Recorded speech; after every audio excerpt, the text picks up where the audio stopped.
couple of things. Coming back to Phil's statements about the internet and what it's done to our business, we do get a lot of emails asking us all kinds of things, and sometimes we even get emails in the morning with I will offer $200,000 for this boat, whatever boat. And while that's good, that's encouraging, it's doing the buyer a disservice in the end, because throwing out an offer and eventually perhaps submitting it to a seller is just not going to do a good job of presenting an offer and demonstrating your motivation. So we systematically nowadays tell people, look, it's in your best interest to try to put together a nice formal offer with a contract and to demonstrate as much as you can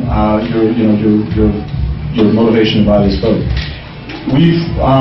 If you look at this contract, I mean it's a lot of pages, so we don't have to go through all of it right now.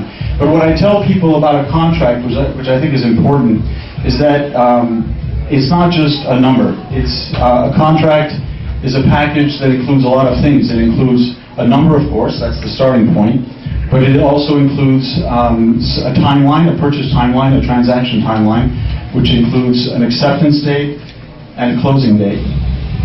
And it also includes some contingencies and some terms. And I want to talk briefly about those basic points, which you'll probably see in most of the contracts that you put together. Again, putting together this 6-page document, which is, it's a little bit tedious to go through, will do a better job of demonstrating your willingness to buy a boat, and especially, beyond the number, telling somebody I'm ready to buy a boat next month, in 2 weeks' time, in 4 weeks' time is very important. I mean, you might present a very nice cash offer to somebody, but if you're telling that person that you're willing to accept the boat in 2 months and then to close on the boat in another 3 months, the seller's going to say, hey, I'm not going to leave my boat on the market or off the market, rather than tie it up in a contract for that kind of time. So we really stress putting together a nice formal document that we can get to our sellers. So obviously that includes a number, of course. It includes an acceptance date and a closing date. Let me quickly talk about these acceptance and closing dates. I don't know how many of you have perhaps already bought boats, and this may all be very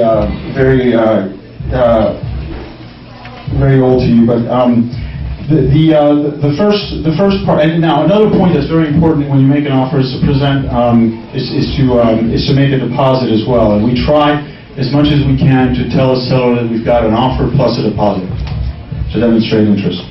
An acceptance date is obviously a date at which you're going to be telling your seller, I'm ready to accept this boat or to reject it. It comes after, of course, an inspection. It comes after a survey. It comes after a full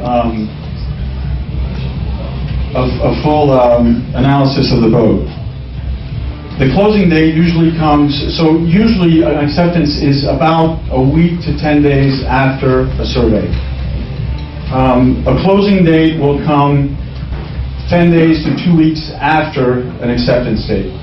So a full transaction usually, ideally, will span the space of about a month to 6 weeks.